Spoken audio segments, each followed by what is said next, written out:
সুপ্রিয় ছাত্রছাত্রীবৃন্দ, আশা করি তোমরা ভালো আছো। আমি আজকে আবারও তোমাদের সামনে উপস্থিত হয়েছি রসায়ন দ্বিতীয় পত্রের ক্লাস নিয়ে। গত ক্লাসে আলোচনা করেছিলাম পরিবেশ রসায়ন। পরিবেশ রসায়নের যে বিষয়গুলো আলোচনা করেছিলাম, তোমরা যারা ছিলে বা ক্লাসটি দেখেছো তারা খুব সহজেই বুঝতে পারবে।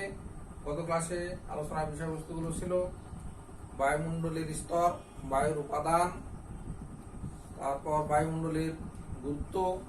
এছাড়া দুটি গুরুত্বপূর্ণ সূত্র ছিল, একটা বয়লের সূত্র আর একটা হচ্ছে চার্লসের সূত্র। বয়লের সূত্রটি ছিল ভি সমানুপাতিক 1/p যখন টি স্থির, আর চার্লসের সূত্র ছিল ভি সমানুপাতিক টি, অর্থাৎ যখন পি স্থির। অর্থাৎ আমরা এই সূত্রটি থেকে দেখতে পাচ্ছি, প্রথম সূত্র, যে কোনো গ্যাসের আয়তনের উপর যদি চাপ প্রয়োগ করা হয় তাহলে গ্যাসের আয়তন কমে যায়, আর যদি চাপ হ্রাস করা হয় তাহলে আয়তন বৃদ্ধি পায়। আবার চার্লসের সূত্রে থেকে আমরা দেখতে পাচ্ছি যে কোনো আয়তনের উপর যদি তাপমাত্রা বৃদ্ধি করা হয় তাহলে আয়তন বৃদ্ধি পায়, আর তাপমাত্রা হ্রাস করলে আয়তন হ্রাস পায়। তো আমরা এই চার্লসের সূত্র থেকে আমরা পরম শূন্য তাপমাত্রা নিয়ে আসবো এবং পরম শূন্য তাপমাত্রা ও তার তাৎপর্য আলোচনা করব। পরম শূন্য তাপমাত্রা, কোনো গ্যাসের আয়তন যদি 0 ডিগ্রি সেলসিয়াস তাপমাত্রায় 0 ডিগ্রি সেলসিয়াস তাপমাত্রায় আয়তন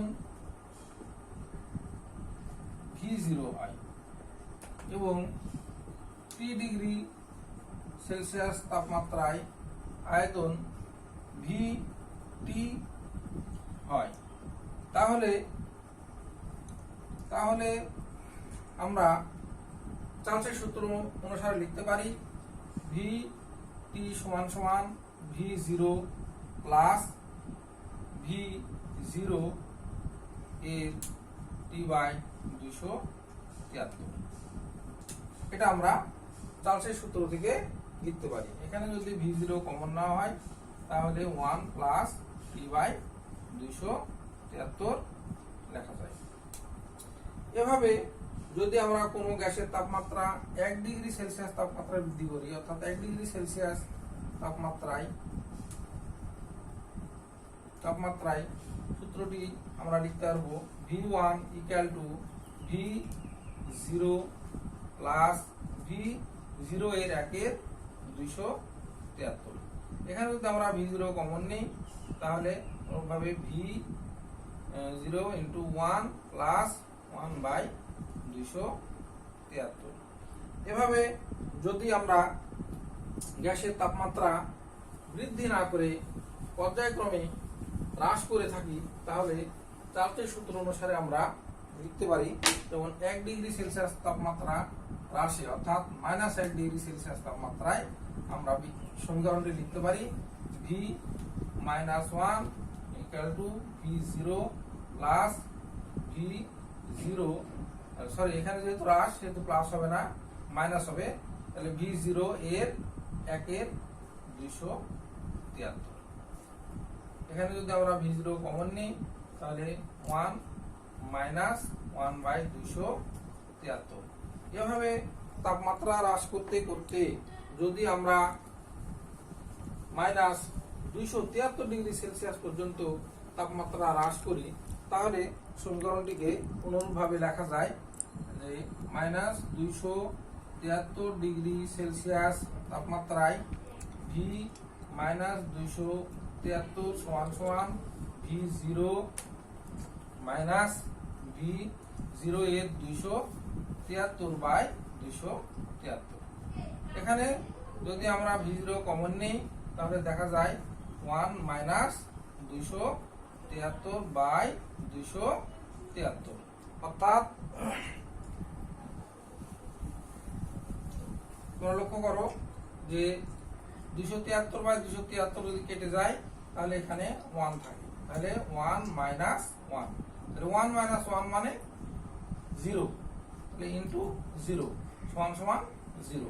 তাহলে এখানে ক্যালকুলেশন থেকে আমরা দেখতে পাচ্ছি যে কোনো গ্যাসের তাপমাত্রা যদি হ্রাস করতে করতে -273°C তাপমাত্রা পর্যন্ত হ্রাস করে ফেলি, তাহলে গ্যাসের আয়তন শূন্য হয়ে যায়। অর্থাৎ গ্যাসের আয়তন তাত্ত্বিকভাবে শূন্য হয়ে যায়, গ্যাস থাকে না, তরল বা কঠিন পদার্থে রূপান্তরিত হয়।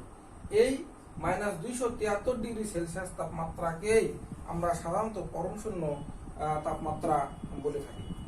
আর এই পরম শূন্য তাপমাত্রা বলে থাকি যে -273°C তাপমাত্রা কোনো বিজ্ঞানী বলেন যে 273°তে পৌঁছার পূর্বেই গ্যাস থাকে না, সেটা তরল বা কঠিন হয়ে যায়। তো যাই হোক, আমরা এখানে -273 বিজ্ঞানী লর্ড কেলভিন 273.16 পর্যন্ত পৌঁছেছিলেন। তো এটা আমাদের এখন কাল্পনিক বা তাত্ত্বিক ধারণা মাত্র। তো আমরা এই তাপমাত্রায় পৌঁছতে পারি না। তো আমরা মোটামুটি তারপরে ধরে নিয়েছি যে -273°C তাপমাত্রায় গেলে গ্যাসের আয়তন তাত্ত্বিকভাবে শূন্য হয়ে যায়। অর্থাৎ যে তাপমাত্রায় গ্যাসের আয়তন তাত্ত্বিকভাবে শূন্য হয়ে যায়, অর্থাৎ গ্যাসের আয়তনের বিলুপ্তি ঘটে, তাকেই সাধারণত আমরা পরম শূন্য তাপমাত্রা বলে থাকি।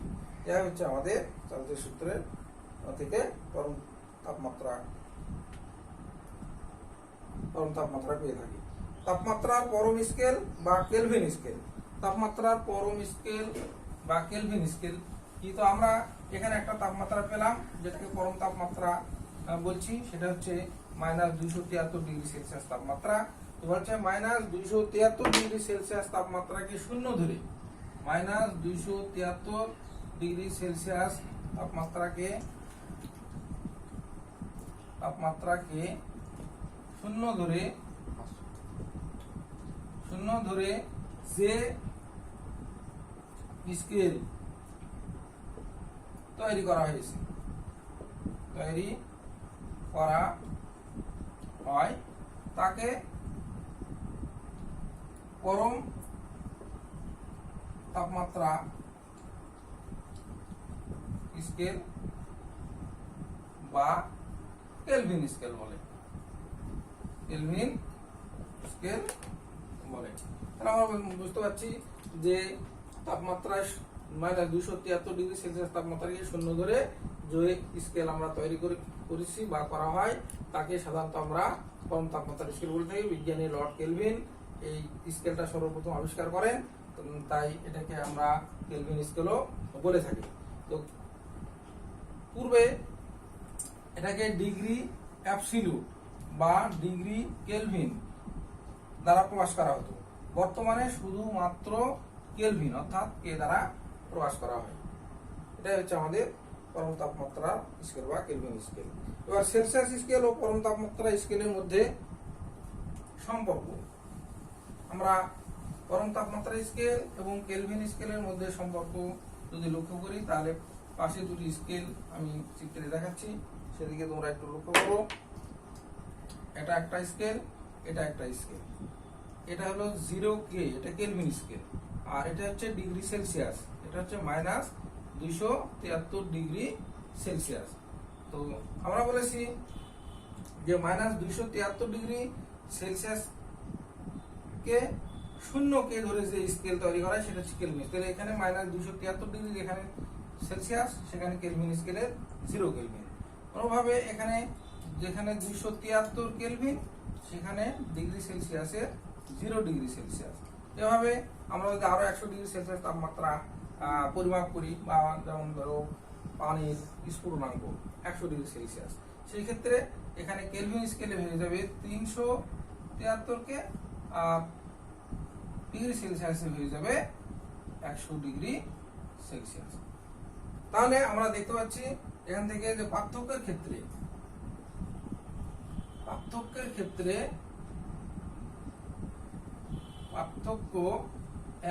1°C পার্থক্য সমান 1 কেলভিন পার্থক্য লেখা যায় শুধুমাত্র পার্থক্যের ক্ষেত্রে। পার্থক্যের ক্ষেত্রে 1°C পার্থক্য সমান 1 কেলভিন পার্থক্য, ডিগ্রি না 1 কেলভিন পার্থক্য লেখা যায়। তাহলে যদি অনুরূপভাবে কোথাও 10 ডিগ্রি সেলসিয়াস পার্থক্য হয়, সেক্ষেত্রে কেলভিন স্কেলে 10কে পার্থক্য লেখা যায়। শুধুমাত্র পার্থক্যের ক্ষেত্রে এটা লেখা যাবে। তো যাই হোক, এবার কেলভিন স্কেল থেকে আমরা এই সম্পর্কটা যদি খেয়াল করি, তাহলে আমরা দেখছি 0 kelvin equal to -273 degree Celsius. অর্থাৎ এখানে আমরা লিখতে পারি 0 degree Celsius equal to 273 K, 273 K, বা টি ডিগ্রি সেলসিয়াস, অর্থাৎ টি ডিগ্রি সেলসিয়াস কে যদি আমরা কেলভিন স্কেলে প্রকাশ করি, তাহলে 273 প্লাস টি কে। এটা আমরা সরাসরি এটা আমরা লিখতে পারি, এটা হলো আমাদের কেলভিন তাপমাত্রা টি কে, এটা লেখা যায়। অর্থাৎ আমরা যদি কোনো ডিগ্রি সেলসিয়াস তাপমাত্রাকে কেলভিন স্কেলে তাপমাত্রায় রূপান্তরিত করতে চাই, তাহলে 273 যোগ করে দিলেই হবে। সেলসিয়াস স্কেলের তাপমাত্রার সাথে 273 যোগ করলেই কেলভিন তাপমাত্রা পাওয়া যায়। যেমন ধরো 25 ডিগ্রি সেলসিয়াস তাপমাত্রা, এটাকে তুমি কেলভিন তাপমাত্রায় রূপান্তরিত করবে, তাহলে কি করবা? তাহলে তুমি এটাকে 273 যোগ 25, তাহলে সমান কত হবে? 298 কে। এভাবে আমরা যে কোনো সেলসিয়াস তাপমাত্রাকে খুব সহজেই কেলভিন তাপমাত্রায় রূপান্তরিত করতে পারি। আবার যদি তোমার কখনো সেলসিয়াস তাপমাত্রায় রূপান্তরিত করার প্রয়োজন হয় কেলভিন তাপমাত্রাকে, তাহলে আমরা ওই কেলভিন তাপমাত্রার মধ্যে থেকে বিপরীত আবার ওই 273 মাইনাস করে দেবো, তাহলে আবার ডিগ্রি সেলসিয়াস তাপমাত্রা পাওয়া যাবে। এবারে আমরা আলোচনা করব বয়েল ও চার্লসের সমন্বয় সূত্র নিয়ে। আমরা যে বয়েল এবং চার্লসের যে দুটো সূত্র পেয়েছি, এই দুটো সূত্রকে আমরা একত্রিত করব, এটাকে বলা হচ্ছে সমন্বয় সূত্র। তো বীজগণিতের পরিবর্তিত নিয়ম অনুযায়ী যদি আমরা বয়েল ও চার্লসের সূত্রকে সমন্বিত করি, তাহলে আমরা নিম্নরূপ সমীকরণ পাবো। বয়েলের সূত্র থেকে আমরা জানি ভি সমানুপাতিক 1/p যখন টি স্থির, এটা 1 নম্বর সমীকরণ। অনুরূপভাবে চার্লসের সূত্র থেকে আমরা পেয়েছিলাম ভি সমানুপাতিক টি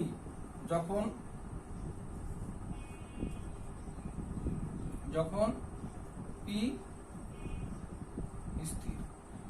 এদের সমীকরণকে বীজগণিতের পরিবর্তিত রাশি অনুযায়ী যদি একত্রিত করি, তাহলে আমরা লিখতে পারি ভি সমানুপাতিক টি বাই পি। সমানুপাতিক চিহ্ন যদি আমরা উঠাই দিই, তাহলে এখানে একটা কনস্ট্যান্ট পাবো। কনস্ট্যান্ট পাবো কি? কে। এটাকে বলা হয় সমানুপাতিক ধ্রুবক। কে সমানুপাতিক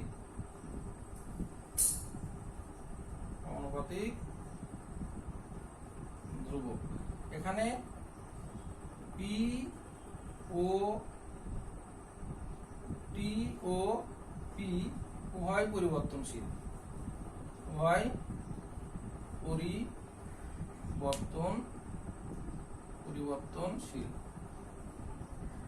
যখন টি ও পি উভয় পরিবর্তনশীল, তখন আমরা লিখতে পারি ভি সমানুপাতিক টি বাই পি, অর্থাৎ ভি সমান সমান K T by P.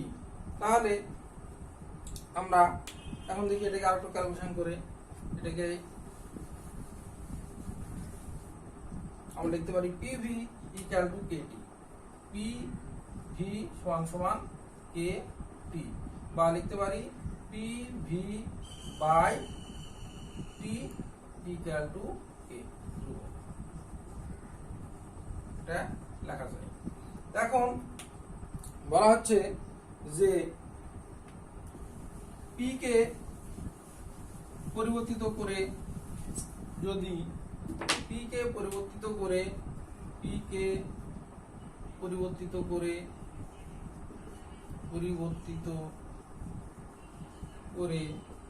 P1 P2 P3 Pn এবং V কে পরিবর্তিত করে যদি V1 V2 V3 অর্থাৎ Vn করা হয়, তাহলে তাপমাত্রা T পরিবর্তিত হয়ে যথাক্রমে T1 T2 T3 three dot dot T N পর্যন্ত লেখা যায়। তাহলে এই উপরোক্ত এই সমীকরণ থেকে আমরা লিখতে পারি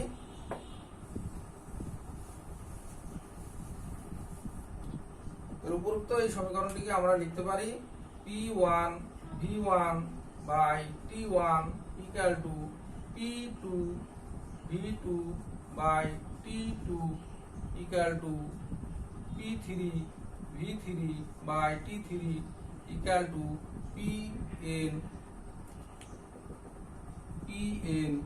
Vn by Tn equal to ইহা একটা চার্চের সূত্রের একটা গাণিতিক রূপ। এই সূত্র আমাদের অত্যন্ত গুরুত্বপূর্ণ সূত্র। এই সূত্রের সাহায্যে আমাদের কিছু গাণিতিক ব্যাখ্যা আছে, সেই গাণিতিক ব্যাখ্যাগুলো আমরা বা গাণিতিক সমস্যা আছে, সেই গাণিতিক সমস্যাগুলো এই সূত্রের সাহায্যে আমরা প্রমাণ করতে পারি। তাহলে এই সূত্রটা তোমাদের অবশ্যই মুখস্থ রাখতে হবে। কি P1 V1 by P2 V2 P1 V1 by T1 P2 V2 by T2 P3 V3 by T3 সমান সমান কি, অর্থাৎ ধ্রুবক। এটা তোমাদের জন্য গুরুত্বপূর্ণ একটি সমীকরণ। তাহলে এই সমীকরণের আলোকে একটি গাণিতিক সমস্যার আমরা সমাধান করতে পারি।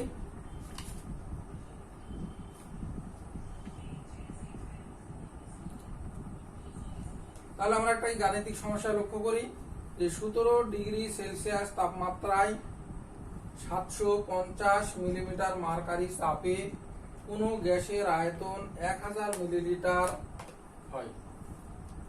তাহলে কত সেন্টিগ্রেড তাপমাত্রা ও 1 অ্যাটমসফিয়ার চাপে গ্যাসটির আয়তন 1200 মিলিলিটার হবে। এই সমস্যাটির সমাধান আমরা এই বয়েল এবং চার্চের সমন্বয় সূত্র দ্বারা খুব সহজেই বের করতে পারি। তাহলে আমাদের এখানে কি করতে হবে, বলছে যে কত সেন্টিগ্রেড তাপমাত্রায়, অর্থাৎ তাপমাত্রা বের করতে হবে এবং সেটা বের করতে হবে সেন্টিগ্রেড স্কেল অর্থাৎ সেলসিয়াস স্কেলে বের করতে হবে। তাহলে আমরা একটু খেয়াল করি, অঙ্কটা আমরা একটু মনে রাখবো। নিচের লাইনটা শুধু মিশিয়ে দিলাম।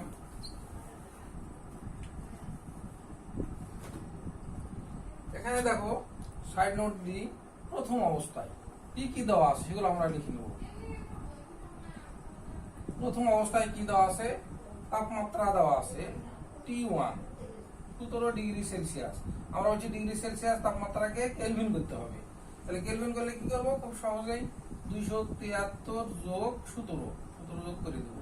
তাহলে এটা কেলভিন স্কেল হয়ে যাবে। তাহলে 290 কেলভিন। আর এখানে চাপ আছে 750 মিলিমিটার মার্কারি, এখানে আছে মিলিমিটার মার্কারিতে, আর এখানে আছে 1 অ্যাটমসফিয়ার চাপে। তাহলে আমরা চাপ 2 এককে আছে, তাহলে এই চাপটাকে আমরা যে কোনো একটা এককে কনভার্ট করব। তাহলে আমরা এটাকে মিলিমিটার মার্কারি দিয়ে রাখি। তাহলে চাপ P1 সমান সমান 750 মিলিমিটার মার্কারি চাপ। আর আয়তন V1 দেওয়া আছে 1000 মিলিলিটার। দ্বিতীয় অবস্থায় কি দেওয়া আছে আমাদের, দ্বিতীয় অবস্থায় দেওয়া আছে তাপমাত্রা বের করতে হবে। চাপ দেওয়া আছে P1 দেওয়া আছে 1 অ্যাটমসফিয়ার। এটা সমান সমান আমরা জানি 760 মিলিমিটার মার্কারি। যেহেতু এটা মিলিমিটার মার্কারিতে নিয়েছি সেহেতু এটাও মিলিমিটার মার্কারিতে নেব। তাহলে মিলিমিটার মার্কারি। আয়তন চাপ P2 হলো 760 মিলিমিটার মার্কারি। আয়তন V2 হবে দেওয়া ছিল 1200 মিলিলিটার। আমাদের বের করতে হবে তাপমাত্রা T সমান সমান ওয়াট, T সমান সমান ওয়াট, T বের করতে হবে। তাহলে আমরা সূত্র কি জানি, P1 V1 by T1 equal to P2 V2 by T2। তাহলে T2 সমান আমরা কি লিখতে পারবো, T2 সমান সমান আমরা লিখতে পারবো P2 V2 T1 by P2 1 V1 সমান সমান এখন মানগুলো আমরা পুট করে দেবো, বসায় দেবো। তাহলে P2 কত? P2 হচ্ছে 760 ইন্টু V2 হচ্ছে 1200 ইন্টু T1 হচ্ছে 290 ভাগ হচ্ছে P1 হচ্ছে 750 আর V1 হচ্ছে 1000 মিলিলিটার। এগুলোকে যদি এখন আমরা ক্যালকুলেটর, আমি বলতে ভুলে গেছি, তোমরা অবশ্যই ক্যালকুলেটর নিয়ে বসবে এবং খাতা নিয়ে বসবে, হ্যাঁ, এবং এটা হিসাব করে ক্যালকুলেটর টিপে হিসাব করে দেখবে। এই ক্যালকুলেটর হিসাব করলে তাপমাত্রাটি আসবে 352.64, এটা হলো কেলভিন স্কেল আসবে। 352.64 এটা কেলভিন স্কেল আসবে, কিন্তু আমাদের রেজাল্ট চাইছে কিসে? Degree Celsius. এখন আমরা বলেছি এর আগে যে কেলভিন তাপমাত্রার মধ্যে থেকে যদি 273 আমরা মাইনাস করে দিই তাহলে সেটা ডিগ্রি সেলসিয়াস রূপান্তরিত হয়ে যায়। তাহলে খুব সহজ, আমরা কেলভিন পাইছি কত? 352.64 বিয়োগ 273, এটা করে দিলে আমাদের সেন্টিগ্রেড স্কেল হয়ে যাবে। তাহলে বিয়োগ করলে দেখা যাবে যে রেজাল্ট আসবে 79.67 ডিগ্রি সেলসিয়াস। আশা করি তোমরা ক্যালকুলেটরে দেখবে টিপে যে আমার উত্তরের সাথে তোমাদের উত্তর মিলে গেছে।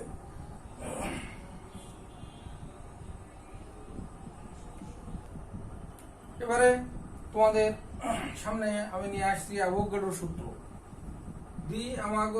অ্যাভোগাড্রো এই গ্যাসের আয়তন নিয়ে একটি গুরুত্বপূর্ণ সূত্র প্রদান করেছে, সেটা অ্যাভোগাড্রো সূত্র নামে পরিচিত। সূত্রটি নিম্নরূপ যে স্থির তাপমাত্রা ও চাপে সকল গ্যাসের অর্থাৎ সমান আয়তনের সকল গ্যাসে সমান সংখ্যক অণু থাকে। তোমরা আবারও সূত্রটি লক্ষ্য করো যে স্থির তাপমাত্রা ও চাপে সমান আয়তনের সকল গ্যাসে সমান সংখ্যক অণু থাকে, এটা বলেছেন বিজ্ঞানী অ্যাভোগাড্রো। তো তার সূত্রকে যদি আমরা গাণিতিকভাবে প্রকাশ করি, তিনি বলেছেন ভি সমানুপাতিক এম, যখন কি চাপ ও তাপমাত্রা স্থির, এগুলো যখন স্থির থাকে তখন আমরা ভি সমানুপাতিক এম এটা লিখতে পারি। এটা হচ্ছে যেহেতু আয়তনটা মোল সংখ্যার সাথে, এখানে এন হচ্ছে মোল সংখ্যা, তো এটা যেহেতু মোল সংখ্যার সাথে জড়িত তাই আমাদেরকে কিছু সংজ্ঞা জানতে হবে যে মোল কাকে বলে, তারপর হলো মোলার আয়তন কাকে বলে, এই বিষয়গুলো আমাদের জানতে হবে। তো মোল কাকে বলে, প্রথমত আমরা জানি মোল কাকে বলে। মোল কি? মোল সংখ্যা।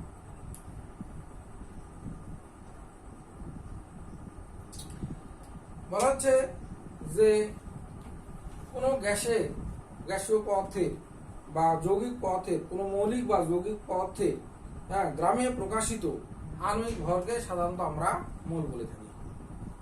কি বললাম? কোনো মৌলিক বা যৌগিক পদার্থের গ্রামে প্রকাশিত আণবিক ভরকে আমরা মোল বলে থাকি। ধরো আমরা আণবিক ভর কিন্তু জানি, যেমন ধরো অক্সিজেনের আণবিক ভর হলো কত? 32। নাইট্রোজেনের আণবিক ভর কত?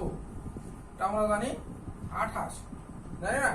এগুলো কিন্তু আণবিক ভর, আণবিক ভরের কোনো একক থাকে না, কিন্তু এগুলোকে যদি আমরা গ্রামে প্রকাশ করি তাহলে এটা সমান কিন্তু 1 মোল হয়ে যাবে। এটা সমান 1 মোল।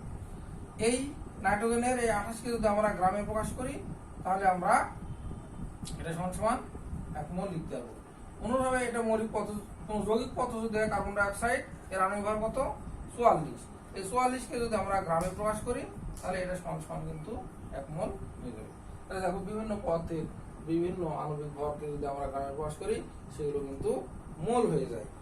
এছাড়া আবার অন্যভাবেও কিন্তু আমরা এই মোলের সংজ্ঞা দিতে পারি যে কোনো পদার্থের মধ্যে যদি অ্যাভোগাড্রো সংখ্যক সমান অণু থাকে কোনো পদার্থের মধ্যে যদি অ্যাভোগাড্রোর সংখ্যক সমান অণু থাকে তাহলে তাকে আমরা 1 মোল বলবো। পরবর্তীতে দেখা গেছে বিজ্ঞানী অ্যাভোগাড্রো শুধু অণুর কথাই বলে গেছেন, কিন্তু পরবর্তীতে দেখা গেছে শুধু অণুই না, কোনো পদার্থের মধ্যে যদি 1 মোল অ্যাভোগাড্রোর সংখ্যক সমান অণু, তারপর হলো পরমাণু, তারপর হচ্ছে আয়ন, তারপর হলো ইলেকট্রন, এগুলো যদি থাকে অ্যাভোগাড্রোর সংখ্যক সমান, তাকে আমরা সরাসরি 1 মোল বলে দিতে পারি। এরপর বলা হচ্ছে মোলার আয়তন। মোলার আয়তন এটা খুব সাধারণ একটা সংজ্ঞা। যদি তোমরা দেখো যে 1 মোল পরিমাণ গ্যাসীয় পদার্থ যে আয়তন দখল করে, 1 মোল পরিমাণ গ্যাসীয় পদার্থ মোলার আয়তন। মোলার আয়তন 1 মোল পরিমাণ গ্যাসীয় পদার্থ যে আয়তন দখল করে তাকে সাধারণত আমরা মোলার আয়তন বলে থাকি। এই মোলার আয়তন এটা এসটিপিতে অর্থাৎ প্রমাণ তাপমাত্রা ও চাপে সকল গ্যাসের মোলার আয়তন সমান, এবং এটা এসটিপিতে হিসাব করে দেখা গেছে এসটিপিতে সকল গ্যাসের মোলার আয়তন পাওয়া গেছে 22.4 লিটার। 22.4 লিটার, ওই 4 লিটার, কেউ 4 লিটার পর্যন্ত লেখা যায়। তাহলে মোলার আয়তন বলা হচ্ছে যে সকল গ্যাসের মোলার আয়তন সমান এবং প্রমাণ তাপমাত্রা ও চাপে সেটা হচ্ছে 22.414 লিটার পর্যন্ত হয়ে থাকে। এবার বলছে এই অ্যাভোগাড্রোর সংখ্যা মান, এই অ্যাভোগাড্রোর সংখ্যা মানটা কত? আমরা মোলার আয়তন পড়লাম, এবার অ্যাভোগাড্রোর সংখ্যা মানটা কত? আমরা অ্যাভোগাড্রোর সংখ্যাকে সাধারণত Na দ্বারা প্রকাশ করে থাকি। Na সমান হচ্ছে 6.026 into 10⁻23 এতটি অণু পার মোল, বুঝতে পারো, অণু পার মোল লেখা যায়। অর্থাৎ অ্যাভোগাড্রোর সংখ্যা বলতে আমরা এই সংখ্যাটা বিশাল একটা সংখ্যা বোঝানো হয়ে থাকে, যেটাকে আমরা সাধারণত Na দ্বারা প্রকাশ করে থাকি, এবং এই মানটা হচ্ছে 6.026 into 10⁻23 এবং পর্যন্ত হয়ে থাকে। এবারে আমরা আরো কিছু ছোটখাটো বিষয় নিয়ে আলোচনা করব। সেই বিষয়গুলো যেমন ধরো এসটিপি কথাটা আসছে এখানে, তো আমরা এসটিপি নিয়ে আলোচনা করব। এসটিপি কি? এসটিপি, এসএটিপি, এই বিষয়গুলো নিয়ে একটু আলোচনা করব, যেহেতু এগুলো আমাদের অঙ্ক করতে লাগবে, তো এখানে কি সমস্যা সমাধানের জন্য খুবই প্রয়োজন। তাহলে এসটিপি আরেকটা আছে এসটিপি কি আর এসএটিপি কি? এসটিপি কি, এসএটিপি কি, এটা আমরা বলবো যে এসটিপি হচ্ছে standard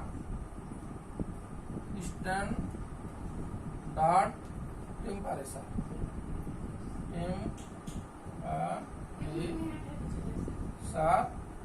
and pressure।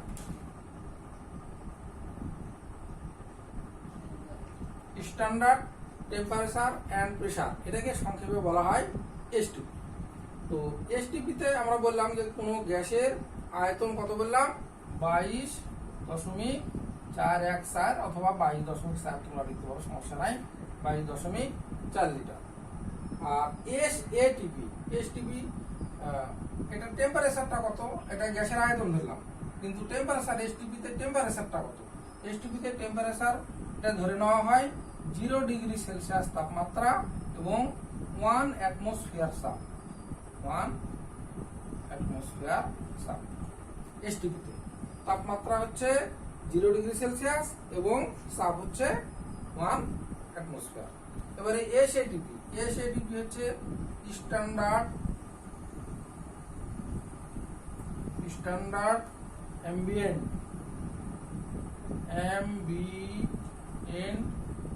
Temperature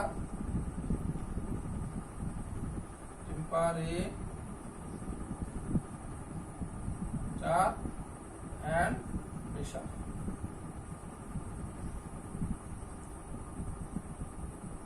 standard ambient temperature and pressure, এই standard ambient temperature and pressure এটা ধরা হয় সাধারণত 25 ডিগ্রি সেলসিয়াস তাপমাত্রা, অর্থাৎ কক্ষ তাপমাত্রা। 25°C তাপমাত্রা এবং 1 অ্যাটমসফিয়ার চাপ। তাহলে 25°C তাপমাত্রা এবং 1 অ্যাটমসফিয়ার চাপকে সাধারণত আমরা সংক্ষেপে এসএটিপি বলি। এখন গ্যাসের আয়তনে কি পরিবর্তন হবে? এসটিপিতে যেমন আমরা গ্যাসের আয়তন বলেছি 22.4 লিটার, কিন্তু এসএটিপিতে কি গ্যাসের আয়তনে কোনো পরিবর্তন আসবে?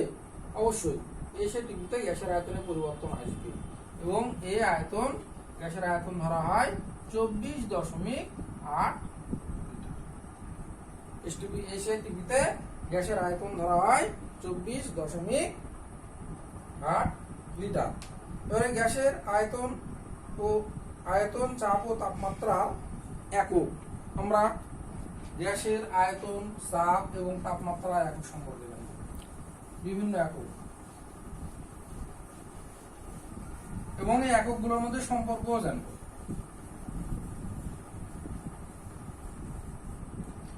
এগুলোর মধ্যে সম্পর্ক আমরা জানব। যেমন ধরো বর্তমানে এসআই এককে গ্যাসের আয়তনকে সাধারণত ঘনমিটারে প্রকাশ করা হয়। কি ধরা হয়? ঘনমিটার, অর্থাৎ আয়তনের একক। আয়তনের একক, বিভিন্ন একক দেখো আয়তনের। একটা হলো ঘনমিটার, একটা আছে তোমার হলো ঘন ডেসিমিটার, আছে না? ঘন ডেসিমিটার। তারপর আছে হলো ঘন সেন্টিমিটার, ঘন সেন্টিমিটারও আছে, সেন্টিমিটার কিউব। তারপর আছে মিলিলিটার, তারপর আছে লিটার, আছে না? লিটার, তারপর আছে মিলিলিটার। এইগুলোর মধ্যে আমাদের রিলেশন কি, সম্পর্ক কি, আমাদের এই সম্পর্কগুলো জানতে হবে। এখানে আমরা জানি যে ঘন সেন্টিমিটার, যেমন 1 ঘনমিটারের সাথে ঘন ডেসিমিটার সম্পর্ক 1000। 1 ঘনমিটার সমান সমান 1000 ঘন ডেসিমিটার সম্পর্ক কিন্তু আমরা জানি। তারপর বলা হচ্ছে যে সেন্টিমিটার হলে এটা আরো 3টা শূন্য বেড়ে যাবে, তাহলে এটা যদি 10⁻³ লিখতে পারি তাহলে 10⁻6 লিখে যায় ঘন সেন্টিমিটার, এভাবে আমরা লিখতে পারি।